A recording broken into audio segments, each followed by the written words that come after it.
حفظ قرآن کے عمومی اور بنیادی قواعد و ضوابط۔ اس فصل میں اہم بنیادی قواعد بیان کیے جائیں گے جو حفظ کرنے والے کے لیے نہایت ضروری ہیں۔ ان قواعد کی اجمالی فہرست یہ ہے۔ پہلا قاعدہ، اخلاص کی اہمیت۔ دوسرا قاعدہ، کم سنی میں حفظ کی اہمیت۔ تیسرا قاعدہ، حفظ کے لیے وقت کا انتخاب۔ چوتھا قاعدہ، حفظ کے لیے جگہ کا انتخاب۔ پانچواں قاعدہ، خوبصورت آواز میں قرآن کی قرأت۔ چھٹا قاعدہ، قرآن کریم کے ایک ہی طبع کا انتخاب۔ ساتواں قاعدہ، حفظ قرآن سے پہلے تلفظ کی درستی کا اہتمام۔ آٹھواں قاعدہ، مضبوط حفظ کے لیے ربط آیات کا عمل۔ نواں قاعدہ، دہرائی کا عمل نئے حفظ کو ضائع ہونے سے بچانے میں معاون۔ دسواں قاعدہ، مرتب انداز میں روزانہ حفظ کا اہتمام۔ گیارہواں قاعدہ، سست روی کا پختہ حفظ عجلت کے غیر پختہ حفظ سے بہتر ہے۔ بارہواں قاعدہ، متشابہات پر توجہ سے حفظ کی مشکلات ختم ہو جاتی ہیں۔ تیرہواں قاعدہ، استاد کے ساتھ گہرے تعلق کی ضرورت۔ چودہواں قاعدہ، دوران حفظ آیات کے رسم پر بھرپور توجہ۔ پندرہواں قاعدہ، حفظ قرآن کے ساتھ عمل صالح کا اہتمام۔ سولہواں قاعدہ، منزل کی مربوط دہرائی پختگی کا ذریعہ۔ 17واں قاعدہ، سمجھ کر پڑھنا حفظ کے لیے معاون۔ 18واں قاعدہ، حفظ قرآن کے لیے سچی رغبت اور مضبوط محرک۔ 19واں قاعدہ، دعا اور ذکر الہی سے اللہ کی بارگاہ میں التجا۔ اب ان تمام قواعد کی تفصیل نظر قارئین ہے۔ پہلا قاعدہ، اخلاص کی اہمیت۔ نیت میں اخلاص، جذبے میں سچائی اور مقاصد میں فقط رضائے الہی کا حصول ہو تو اللہ تعالیٰ توفیق عمل بھی عطا فرماتا ہے اور مقصد میں کامیابی۔ فرمانی باری تعالیٰ ہے، قل انی امرت ان اعبد اللہ مخلصا لہ الدین۔ اے پیغمبر، کہہ دیجیے کہ مجھے تو یہی حکم ہے کہ میں اللہ تعالیٰ کی عبادت اس طرح کروں کہ اسی کے لیے عبادت کو خاص کر لوں۔ لہذا حفظ قرآن جیسے مقدس عمل میں تو اخلاص کا بالاولیٰ اہتمام ہونا چاہیے تاکہ اس سفر میں کامیابی بھی ملے اور محنت بھی عکارت نہ جائے، کیونکہ جو شخص اس نیت سے حفظ کرتا ہے کہ وہ حافظ کہلا سکے اور لوگوں کو قرآن سنا کر ان سے داد و تحسین وصول سکے، وہ اجر و ثواب سے بھی محروم رہتا ہے اور گناہ کا بوجھ بھی اپنے اوپر لاد لیتا ہے۔ جیسا کہ رسول مکرم صلی اللہ علیہ وسلم کے فرمان کا مفہوم ہے کہ روز قیامت تین عظیم عمل کرنے والے لوگوں کو لایا جائے گا، ایک مجاہد ہوگا، دوسرا عالم اور تیسرا سخی۔ اللہ تعالیٰ مجاہد سے پوچھے گا کہ میں نے تجھے جان دی تھی، تو نے وہ کس راہ میں لٹائی؟ وہ جواب دے گا کہ میں نے تیری راہ میں جہاد کیا اور تیرے دین کے دشمنوں سے لڑتا لڑتا شہید ہو گیا۔ تو اللہ تعالیٰ فرمائے گا تو جھوٹ بول رہا ہے، کیونکہ تیرا مقصد صرف یہ تھا کہ تیری جرأت و بہادری کے چرچے ہوں اور لوگ تیری شجاعت کے گن گائیں۔ پھر اللہ تعالیٰ عالم سے سوال کرے گا کہ میں نے تجھے قرآن کے علم جیسی عظیم دولت سے نوازا تھا، تو نے کیا کیا؟ تو وہ جواب دے گا کہ میں نے تیرے قرآن کا علم سیکھا، پھر اس کی تبلیغ و ترویج کی اور اسے دوسرے لوگوں کو بھی سکھایا۔ اللہ تعالیٰ اس سے بھی فرمائے گا کہ تو جھوٹ بول رہا ہے، تیری نیت صرف یہ تھی کہ لوگ تیرے علم کی تعریف کریں اور تجھے بہت بڑا عالم سمجھیں۔ پھر اللہ تعالیٰ سخی کو بلائے گا اور اس سے پوچھے گا کہ میں نے تجھے مال و دولت کی فراوانی عطا کی تھی، تو نے اس کا کیا کیا؟ تو وہ جواب دے گا کہ باری تعالیٰ میں نے وہ مال تیری راہ میں خرچ کیا اور تجھے راضی کرنے کے لیے محتاج و ضرورت مندوں میں تقسیم کیا۔ اللہ تعالیٰ اس سے بھی فرمائے گا کہ تو جھوٹ بول رہا ہے، تیرا مطلوب و مقصود صرف یہ تھا کہ لوگوں میں تیری سخاوت کا شہرہ ہو اور لوگ تجھے محسن و منفق مانیں۔ اللہ تعالیٰ ان تینوں سے فرمائے گا کہ تمہاری جو نیت اور مقصد تھا وہ تم نے دنیا ہی میں حاصل کر لیا تھا۔ تم شہرت و نمود کے خواہاں تھے تو لوگوں میں تمہاری خوب مقبولیت ہو گئی تھی، لہٰذا اب میرے پاس تمہارے لیے کوئی جزا نہیں ہے، کیونکہ تمہاری نیتوں میں میری رضا کا حصول شامل ہی نہیں تھا۔ پھر ان تینوں کو حکم الہی سے جہنم کی آگ میں پھینک دیا جائے گا۔ صحیح مسلم حدیث نمبر 1905۔ اندازہ کیجئے کہ یہ تینوں لوگ ہی کتنے بڑے بڑے عمل لے کر آئیں گے، لیکن ان کی نیت درست نہ ہونے کی وجہ سے نہ صرف ان کے اعمال رد کر دیے جائیں گے بلکہ انہیں جہنم کی دردناک سزا بھی بھگتنی پڑے گی۔ دراصل انہوں نے یہ نیک اعمال کرتے ہوئے اپنی نیت میں رضا الہی کے حصول کا جذبہ رکھنے کی بجائے دیگر عارضی اور دنیوی فوائد کا ارادہ کر لیا تھا، یعنی مقاصد اعمال میں شرک کر لیا تھا، جس کی بنا پر ان کا اپنی جان تک کی قربانی دینا، اپنی ساری زندگی تعلیم و تعلم کے لیے وقف کر دینا اور اپنا سارا مال محتاجوں اور مسکینوں میں خرچ کر دینا بھی ان کے کچھ کام نہیں آئے گا، بلکہ الٹا ان کے لیے باعث عذاب بن جائے گا۔ علی بن مدینی رحمۃ اللہ علیہ فرماتے ہیں کہ جب میں نے سفیان کو الوداع کیا تھا تو ان سے کہا تھا، اب آپ کی آزمائش ہو سکتی ہے، کیونکہ اب متلاشی یعنی علم آپ کے پاس آیا کریں گی، لہٰذا اللہ سے ڈرتے رہنا اور اس عمل میں اپنی نیت کو درست رکھنا۔ اور نبی کریم صلی اللہ علیہ وسلم کا ارشاد گرامی ہے، انما الاعمال بالنیت وانما لامرئ ما نوى فمن كانت هجرته الى الله ورسوله فهجرته الى الله ورسوله ومن كانت هجرته الى دنیا يصيبها او امرأة يتزوجها فهجرته الى ما هاجر الیہ۔ بلا شبہ اعمال کا دار و مدار نیت پر ہے، اور آدمی کو صرف وہی ملتا ہے جس کی اس نے نیت کی ہو۔ جس کی ہجرت اللہ اور اس کے رسول کی خاطر ہو تو اس کی ہجرت اللہ اور اس کے رسول ہی کی خاطر شمار ہوگی، اور جس کی ہجرت کسی دنیوی غرض و مقصد یا کسی عورت سے شادی کرنے کی خاطر ہو تو اس کی ہجرت اسی کام میں شمار ہوگی جس کی خاطر اس نے ہجرت کی ہوگی۔ طالب علم کو قرآن حفظ کرتے وقت یہ شعور ہونا چاہیے کہ میں جس مقدس کتاب کو حفظ کر رہا ہوں یہ رب کریم کا ذاتی کلام ہے، جو بلا شبہ ہر کلام سے اعلیٰ و ارفع اور افضل و اعظم ہے، اور حفظ کا یہ عمل اتنی بڑی سعادت ہے کہ جس کا مقابلہ دنیا کی بڑی سے بڑی کامیابی بھی نہیں کر سکتی۔ اساتذہ پر بھی یہ ذمہ داری عائد ہوتی ہے کہ وہ گاہے گاہے طلباء کو نصیحت فرماتے رہا کریں اور انہیں ان کے مقصد کی عظمت اور شان سے آگاہ کرتے رہا کریں۔ اس سے ایک تو طلباء میں جوش اور جذبہ پھر سے جوان ہو جاتا ہے، اور دوسرا وہ اس عمل کی تقدیس کو پہچانتے ہوئے اپنے مقاصد نیک اور نیتیں خالص رکھیں گے۔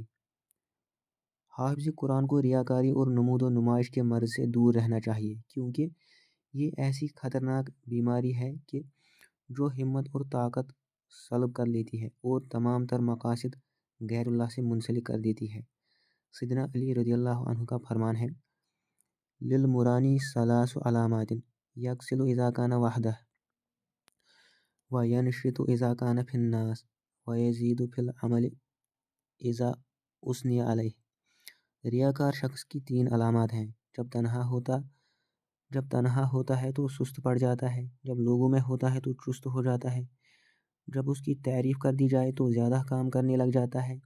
طالب علم کے والدین اور اساتذہ کو اس بات کا بھی خیال رکھنا چاہیے کہ دورانی تعلیم ایک مناسب حد تک ہی اپنے بچے اور شاگرد کی تعریف کریں۔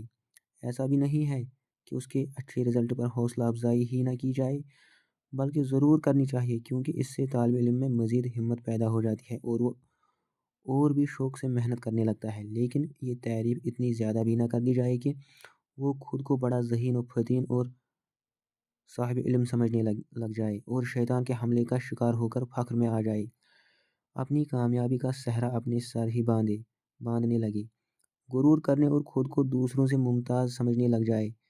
بسا اوقات تو طالب علم اس قدر بہک جاتا ہے کہ پہلے سے کم محنت کرنے لگتا ہے۔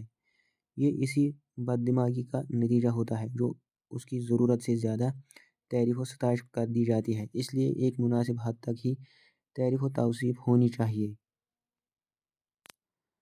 کم سنی میں حفظ کی اہمیت۔ بچے کا ذہن بڑے کے ذہن کی بنسبت صاف ہوتا ہے، کیونکہ وہ ہر طرح کے کام کاج اور مشغولیات کی ذمہ داریوں سے آزاد ہوتا ہے۔ اس لیے بچپن کی فراغت سے فائدہ اٹھاتے ہوئے بچے کو اسی عمر میں حفظ کروانا بہت ہی مفید اور بہتر رہتا ہے۔ خالی اس ذہن ہونے کی بنا پر جو بھی چیز اس کے دماغ کی تختی پر لکھ دی جائے گی وہ اسے تاعمر یاد رہے گی۔ اسی سلسلے میں نبی کریم صلی اللہ علیہ وسلم کا ارشاد گرامی ہے، چھوٹے بچے کا حفظ پتھر پر لکیر کی طرح ہوتا ہے، جبکہ بڑے ہونے کے بعد حفظ کرنا پانی پر لکھنے کے مترادف ہے۔ اسی طرح آپ صلی اللہ علیہ وسلم کا فرمان ہے، من قرأ القرآن قبل ان یحتلم فقد اوتی الحکم صبیہ، جس نے بالغ ہونے سے پہلے قرآن پڑھ لیا یقیناً اسے کم سنی ہی میں حکمت عطا کر دی گئی۔ جب بچے کو کم سنی میں قرآن پڑھایا جاتا ہے تو وہ اس کے گوشت اور خون میں شامل ہو جاتا ہے، کیونکہ وہ اپنی عمر کے اولین حصے میں ہوتا ہے اور ہر طرح کی فکر، پریشانی، ذمہ داری اور مصروفیت سے آزاد ہوتا ہے۔ اس حال میں وہ جو کچھ بھی یاد کرتا ہے وہ گویا اس کے جسم کا حصہ بن جاتا ہے۔ پھر جیسے جیسے جسم اور عقل کی افزائش ہوتی جاتی ہے ویسے ویسے قرآن بھی پختہ اور مضبوط ہوتا جاتا ہے۔ اسی سے متعلق نبی کریم صلی اللہ علیہ وسلم کا ارشاد گرامی ہے، من تعلم القرآن وهو فتی السن اخلطہ اللہ بلحمہ ودمہ، جو شخص نو عمری میں قرآن کی تعلیم حاصل کرتا ہے اللہ تعالیٰ اسے اس کے خون اور گوشت میں شامل کر دیتا ہے۔ بچپن میں حفظ کی بہترین عمر 5 سال ہے اور بسا اوقات تو 4 سال کی عمر کا بچہ بھی قواعد و کلمات سمجھنے کے قابل ہو جاتا ہے۔ اس سے کم عمر کے بچے کو تصویروں کے ذریعے سے حروف تہجی کی پہچان کروائی جائے۔ یہ تصاویر جتنی بڑی ہوں گی اتنے ہی بہتر نتائج برآمد ہوں گے، کیونکہ انہیں بآسانی دیکھنے، سیکھنے اور ان کا نقشہ ذہن میں بٹھانے میں بچے کو کسی دشواری کا سامنا نہیں کرنا پڑے گا۔ ایسے بچے کو سکھلانے کی ایک ممکن صورت یہ ہے کہ اس کو ریکارڈ شدہ کوئی چھوٹی صورت یا ایک آیت بار بار سنائی جائے، حتیٰ کہ وہ اس کی سماعت میں اس قدر گل مل جائے کہ وہ اس کی زبان پر بھی جاری ہو جائے، لیکن اس میں شرط یہ ہے کہ وہ بچے کے اسلوب ہی میں ریکارڈ کی گئی ہو، یعنی جس طرح عموماً قراء کرام کی تلاوتیں ہوتی ہیں ویسی ہو، کیونکہ وہ اسے بالکل سمجھ نہیں سکے گا، بلکہ اپنی آواز میں ریکارڈ کر کے دی جائے اور اسی انداز میں پڑھا جائے جیسے کسی بچے کو لاڑ پیار سے سکھایا جاتا ہے۔ اگر بچہ ہوشیار ہو اور گھر والوں کی حرکات و سکنات کو دیکھ کر رد عمل دیتا ہو تو پھر اس کے والدین کو چاہیے کہ چھوٹی چھوٹی صورتوں کی ایک ایک آیت اس کو سکھلانا شروع کر دیں، اور جب تک وہ اسے اچھی طرح ادا کرنے نہ لگ جائے تب تک اگلی آیت شروع نہ کریں۔ اس سے بچے کی ذہن سازی ہو جائے گی اور وہ حفظ کے لیے تیار ہو جائے گا، کیونکہ بسا اوقات دیکھنے میں آیا ہے کہ بعض بچے یہ سوچ کر ہی ڈر جاتے ہیں کہ ہم قرآن کیسے حفظ کر پائیں گے، تو بچپن کی یہ مشق اس کی ذہن سازی میں خاصا کردار ادا کر سکتی ہے۔ یہ بات ہمارے مشاہدے کی ہے کہ بچے کو اگر کہانیاں سنائی جائیں تو وہ لمبی لمبی کہانیاں بڑی آسانی سے یاد کر لیتا ہے۔ اس کی ایک وجہ اس کا خالی ذہن ہونا ہوتا ہے اور دوسری وجہ اس کی توجہ کو اس سے مت موڑ دینا ہوتا ہے۔ لہٰذا اگر بچے کی توجہ شروع ہی سے قرآنی صورتوں کو یاد کرنے کی طرف موڑ دی جائے تو یہ چندہ مشکل نہیں ہے کہ وہ باقاعدہ حفظ قرآن شروع کرنے سے پہلے ہی کئی ایک صورتیں یاد کر چکا ہو۔ تنبیہ: یہ باتیں پڑھتے ہوئے آپ بالکل بھی کبیدہ خاطر اور مایوس نہ ہوں اور یہ مت سوچیں کہ حفظ کی بہترین عمر تو گزر چکی ہے، نہیں، بلکہ آپ اب بھی ہمت باندھیں، شوق اور رغبت کو بیدار کریں اور محنت شروع کر دیں تو حفظ کر سکتے ہیں، کیونکہ جو شخص پوری محنت کے ساتھ کسی ہدف کو حاصل کرنے کی ٹھان لیتا ہے وہ کبھی ناکام نہیں ہوتا، اور میں نے بہت سے ایسے لوگ دیکھے ہیں جنہوں نے 40 سال کی عمر کے بعد قرآن کریم حفظ کیا ہے۔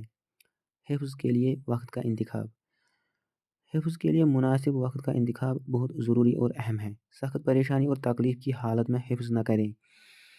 اسی طرح اگر گھر میں بچے شور کر رہے ہوں تو یہ وقت بھی مناسب نہیں ہے، بلکہ مناسب ترین وقت وہ ہے کہ جب آدمی ہر طرح کے جھنجھٹ سے اور ہر تکلیف و پریشانی سے آزاد ہو اور مکمل راحت و سکون کا ماحول میسر ہو۔ یہ بات تجربے سے ثابت ہے کہ حفظ کے لیے سب سے مفید اور افضل وقت نماز فجر سے پہلے اور بعد کا ہے۔ اس وقت انسان کا ذہن بھی تازہ ہوتا ہے، پرسکون ماحول میسر ہوتا ہے، ارد گرد شور و گل بھی نہیں ہوتا، اور نیند پوری کرنے کے باعث جسم بھی راحت و اطمینان میں ہوتا ہے۔ خطیب بغدادی رحمۃ اللہ علیہ فرماتے ہیں، یاد رکھو حفظ کے لیے تمام اوقات میں سب سے مفید اور بہترین وقت تہجد کا ہے۔ امام ابن الجماعہ رحمۃ اللہ علیہ فرماتے ہیں، حفظ کے لیے سب سے عمدہ وقت تہجد کا ہے۔ بحث و تحقیق کے لیے صبح نماز فجر کے بعد کا وقت بہترین ہے۔ کتابت کے لیے دوپہر کا وقت موزوں ترین ہے، اور مطالعہ مذاکرہ کے لیے رات کا وقت زیادہ مناسب ہے۔ اسماعیل بن ابی اویس رحمۃ اللہ علیہ فرماتے ہیں، جب تم کوئی چیز حفظ کرنا چاہو تو سو جاؤ، پھر تہجد کے وقت اٹھو اور چراغ جلا کر پڑھنا شروع کر دو، یقیناً اس وقت اتنا پختہ یاد ہوگا کہ انشاءاللہ کبھی نہیں بھولے گا۔ امام حماد بن زید رحمۃ اللہ علیہ سے پوچھا گیا کہ حفظ کے لیے سب سے زیادہ معاون کیا چیز ہے، تو انہوں نے فرمایا پریشانیوں کی قلت، اس لیے کہ جو شخص پریشانیوں اور مصائب میں گرا ہوتا ہے اس کی تمام تر توجہ ہر وقت اسی جانب ہی رہتی ہے، جس کی بنا پر وہ ٹھیک سے پڑھ نہیں پاتا۔ البتہ تہجد کے وقت طبیعت قدرے حشاش بشاش ہوتی ہے۔ اگر پریشان حال شخص اس وقت اٹھ کر رب تعالیٰ سے اپنے حالات کی بہتری اور مصائب سے نجات کی دعا بھی مانگے اور ساتھ ساتھ حفظ بھی شروع کر دے تو یقیناً اسے دونوں فوائد حاصل ہو سکتے ہیں۔ حفظ کے لیے جگہ کا انتخاب۔ حفظ کے عمل میں جگہ کا انتخاب بھی بڑی اہمیت کا حامل ہے۔ اس کے لیے ایسی جگہ کا انتخاب زیادہ مفید رہتا ہے جہاں شور و گل نہ ہو، لوگوں کی بکثرت آمد رفت نہ ہو، وہاں سے مناظر وغیرہ دکھائی نہ دیتے ہوں، اور سامنے کوئی ایسی دیوار، جگہ یا چیز نہ موجود ہو کہ جس میں نقش نگاری اور تزئین کاری کی گئی ہو، تاکہ طالب علم کی توجہ منتشر نہ ہو اور وہ اپنا مکمل دھیان قرآن کریم کی طرف ہی مرکوز رکھے۔ اگر کسی ہوادار کمرے میں بیٹھ کر پڑھا جائے تو یہ اس کی بنسبت زیادہ بہتر ہے کہ کسی کھلی جگہ، کھیت و کھلیان یا درختوں کے باغ وغیرہ میں بیٹھ کر پڑھا جائے، اس لیے کہ پھر نگاہ ان نظاروں کی طرف ہی محو رہتی ہے۔ خطیب بغدادی رحمۃ اللہ علیہ فرماتے ہیں، حفظ کرنے کے لیے کچھ موزوں ترین مقامات ہیں، طالب علم کو ان کا اہتمام لازمی کرنا چاہیے۔ ان میں سے ایک تو بالا خانہ ہے، یعنی جو کمرہ اوپر والی منزل پر ہو۔ اس کے علاوہ ہر وہ جگہ اس عمل کے لیے مناسب ترین ہے جہاں شور و گل نہ پہنچ سکتا ہو اور دل بھی ہر اس منظر سے دور رہے جو اس کی توجہ پڑھائی سے ہٹا سکتا ہے۔ کسی سرسبز شاداب جگہ میں، نہر کے کنارے پر اور عام گزرگاہ پر بیٹھ کر حفظ کرنا بالکل بھی مناسب نہیں ہے، کیونکہ اس سے نہ تو توجہ یکسو ہوگی اور نہ ہی نگاہ و دل ان کی طرف سے ہٹ پائیں گے۔ امام ابن الجوزی رحمۃ اللہ علیہ فرماتے ہیں، نہر کے کنارے اور سرسبز و شاداب مقام پر بیٹھ کر حفظ نہیں کرنا چاہیے، کیونکہ دل انہی مناظر میں مشغول رہے گا۔ اس سلسلے میں سب سے بہترین اور افضل جگہ مسجد ہے، اس لیے کہ وہاں انسان کا دل یکسو رہنے کے ساتھ ساتھ اس کی نگاہ بھی بد نظری سے محفوظ رہتی ہے، اس کے کان کوئی ایسی بات نہیں سنتے کہ جو اللہ کی ناراضی کا باعث ہو، اور اس کی زبان بھی سوائے قرآن پڑھنے کے اور کچھ نہیں بول رہی ہوتی۔ ایک مفید صورت یہ ہے کہ مسجد میں چل پھر کر قرآن یاد کیا جائے، اس سے طبیعت میں پیدا ہونے والی سستی بھی ختم ہوتی رہتی ہے اور طالب علم کامل نشاط کے ساتھ سبق یاد کرتا ہے۔ خاص طور پر جب دہرائی کرنی ہو تو یہی صورت اپنائی جائے اور ہاتھ میں چھوٹے سائز کا قرآن پکڑ لیا جائے۔ جب کہیں غلطی آئے یا بھول لگے تو اسے کھول کر تصحیح کر لی جائے۔ ایک عمدہ انداز یہ اپنایا جا سکتا ہے کہ ہر پارے یا ہر صورت کے لیے الگ الگ جگہ مختص کر لی جائے۔ مثال کے طور پر گھر کے ایک کمرے میں سورۃ البقرہ حفظ کی جائے، دوسرے میں سورۃ آل عمران اور مسجد میں سورۃ بنی اسرائیل۔ اسی طرح مناسب اور پرسکون مقامات پر بھی الگ الگ صورتیں حفظ کی جائیں۔ اس سے ذہن میں ہر صورت کے ساتھ ایک خاص جگہ منسلک ہو جاتی ہے۔ جب بھی آپ اس صورت کو پڑھیں گے تو اس طور سے زیادہ یاد رہے گی کہ یہ پھلاں جگہ حفظ کی تھی اور وہاں پھلاں غلطی آئی تھی جو اب نہیں آنی چاہیے۔ نیز قرآن حفظ کرتے ہوئے ہر صورت کے مقام نزول کو اگر ذہن میں رکھ لیا جائے تو اس سے بھی حفظ میں آسانی اور مدد ملتی ہے۔ صحابہ اس کا اہتمام کیا کرتے تھے، جیسا کہ سیدنا عبداللہ بن مسعود رضی اللہ عنہ فرماتے ہیں، ما انزلت سورۃ من کتاب اللہ الا انا اعلم این انزلت۔ قرآن کی جو بھی صورت نازل ہوئی ہے مجھے اس کے متعلق معلوم ہے کہ وہ کہاں نازل ہوئی تھی، پیارے بھیا، اگر اللہ تعالیٰ آپ کو زیارت حرمین کی سعادت بخشے تو آپ وہاں بھی قرآن کریم کا کچھ حصہ حفظ کر آئیں۔ ایک سورت بیت اللہ میں، ایک مسجد نبوی میں، اسی طرح دیگر تمام تاریخی و مقدس مقامات کو حفظ قرآن کے ساتھ یادگار بنا لیجیے۔ یقیناً آپ جب بھی وہ صورتیں پڑھا کریں گے تو آپ کی نگاہ میں سامنے حرمین کے وہی مناظر آ جائیں گے جس سے آپ کو ایک عجیب سی لذت اور چاشنی محسوس ہوگی۔ خوبصورت آواز میں قرآن کی قرأت۔ قرآن کے لامتناہی خصائص ہیں جن میں سے ایک خاصا نغمگی یعنی خوبصورت آواز میں قرآن پڑھنا ہے۔ یہ خاصا قرآن کو 3 طرح سے کلام عرب سے ممتاز کرتی ہے۔ اول، نون و میم مشدد، ادغام اور اخفاء میں مقدار گنہ کی زیادتی۔ دوم، بعض معروف مقامات پر مقدار مد میں اضافہ۔ سوم، وہ خاص فطری ردم جو قاری کی آواز میں تلاوت کے دوران پیدا ہو جاتا ہے اگرچہ پڑھنے والا کسی بھی علمی استعداد کا ہو۔ یوں قرآن کریم کی تلاوت ایک خاص دل پسند نغمے کی شکل میں قواعد تجوید کے ساتھ بندھی ہوئی ہے، اور وہ نغمگی اس قدر مربوط ہوتی ہے کہ اس کے ذریعے قرآن کریم کا حفظ آسان ہو جاتا ہے اور اسے دوبارہ دہرانا بھی آسان ہو جاتا ہے۔ اگر آپ ایک خاص طریقے پر اور خاص لہجے میں قرآن کریم پڑھنے کی عادت رکھتے ہیں تو قرآن پڑھتے ہوئے اگر کوئی لفظ حافظے سے اتر جائے تو زبان اس لفظ کے بغیر قرأت جاری رکھنے سے انکار کرتی ہے اور باقاعدہ لہجہ باور کراتا ہے کہ یہاں لفظ چھوٹ گیا ہے۔ اگر زبان اسے ادا کر بھی دے تو کان اسے قبول نہیں کرتے کیونکہ وہ بھی تاری تسلسل کے ٹوٹنے کو باقاعدہ محسوس کرتے ہیں۔ یہی سبب ہے کہ نبی کریم صلی اللہ علیہ وسلم نے فرمایا، لیس منا من لم یتغن بالقرآن، جس نے خوش آوازی سے قرآن نہ پڑھا وہ ہمارے طریقے پر نہیں ہے۔ عبدالجبار بن ورد بیان کرتے ہیں کہ میں نے امام ابن ابی ملیکہ رحمۃ اللہ علیہ سے پوچھا، اگر کسی کی آواز اچھی نہ ہو تو وہ کیا کرے؟ تو انہوں نے فرمایا، جس قدر ممکن ہو وہ احسن انداز میں قرآن پڑھنے کی کوشش کرے۔ امام وقی رحمۃ اللہ علیہ اور امام ابن عیینہ رحمۃ اللہ علیہ فرماتے ہیں کہ آپ صلی اللہ علیہ وسلم کے اس فرمان سے مراد یہ ہے کہ جو قرآن کو خوش آوازی سے پڑھنے کی کوشش ہی نہ کرے وہ ہمارے طریقے پر نہیں۔ اسی طرح آپ صلی اللہ علیہ وسلم نے فرمایا، زینوا القرآن باصواتکم، قرآن کو اپنی آوازوں کے ساتھ مزین کرو۔ قرآن کو اچھی آواز اور عمدہ لب و لہجے میں پڑھنا مستحب ہے۔ یہ فطری امر ہے کہ خوبصورت آواز میں قرآن سننے میں اور ہی لذت محسوس ہوتی ہے اور نسبتاً زیادہ سے زیادہ قرآن سننے کو اور لمبا قیام کرنے کو دل کرتا ہے۔ اس کے برعکس اگر قاری کی آواز بلی نہ ہو تو سامع کو طبیعت میں گرانی محسوس ہونے لگتی ہے۔ قرآن کریم حفظ کرنے والے کے لیے زیادہ لائق تحسین ہے کہ وہ اپنے خاص فطری لہجے ہی میں قرآن پڑھے اور بتکلف معروف قراء کے لہجے اپنانے میں نہ پڑ جائے کہ اپنا اصل مقصد ہی بھول جائے، بس بآواز بلند اپنے لہجے میں پڑھتا رہے اور یہ طریقہ اس کے حفظ قرآن میں معاون ہوگا۔ زبیر بن بکار رحمۃ اللہ علیہ فرماتے ہیں، میں اپنے رجسٹر سے سبق دہرا رہا تھا اور دل ہی دل میں یہ دہرائی جا رہی تھی کہ میرے والد گرامی آئے اور کہنے لگے، تمہاری دہرائی کے اس طریقے سے تمہارے قلب و ذہن تک صرف تمہاری آنکھ کے ذریعے سے علم پہنچ رہا ہے، لہٰذا جب بھی تم دہرائی کرنے لگو تو اپنے لکھے ہوئے کو بغور دیکھو اور بآواز بلند پڑھنے لگ جاؤ۔ اس طرح سبق تمہاری بصارت اور سماعت دونوں راستوں کے ذریعے سے لوح دل تک پہنچے گا۔